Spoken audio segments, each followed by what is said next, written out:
تموج السطور لذكر اللباس، ويعلو على هامة الحرف نور، ويجري القصيد ليحكي الحياة، حياة الإمام التقي الصبور، حياة الإمام التقي الصبور، حياة تسامت بنور اليقين، وعلم أضاء بكل الدهور، كفيف وأبصار جسر النجاة، وكم من بصير أضاع الجسور، وكم من بصير أضاع الجسور.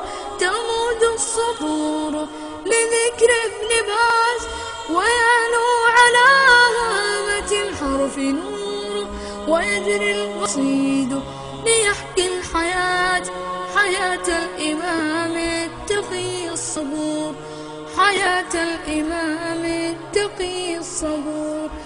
كأن الخميس الحزين قريب، وصوت العزاء يذب الصدور.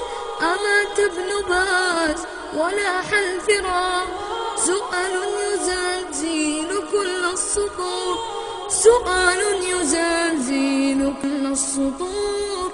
تموج السطور لذكر ابن باز، ويعلو على هامة الحرف نور، ويجري القصيد ليحكي الحياة، حياة الإمام التقي الصبور. فجاء الجواب يجر الخطى، وحزن يتوج لرأس الثور. ومات الإمام ولكنه سقانا بعلم يسد الثغور، سقانا بعلم يسد الثغور. تموج السطور لذكر النباس، ويعلو على هامة الحرف نور، ويجري القصيد ليحكي الحياة، حياة الإمام التقي الصبور، حياة الإمام التقي الصبور، حياة الإمام التقي الصبور، حياة الإمام التقي الصبور.